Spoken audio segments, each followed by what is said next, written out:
Tere.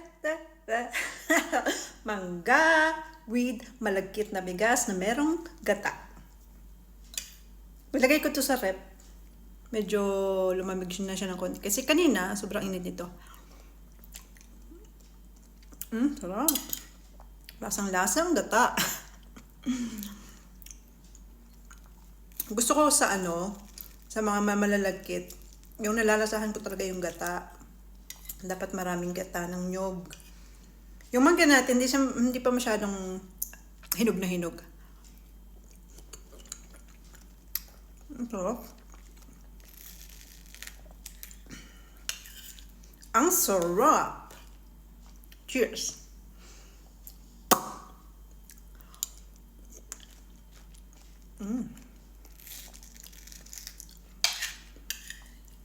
Sarap.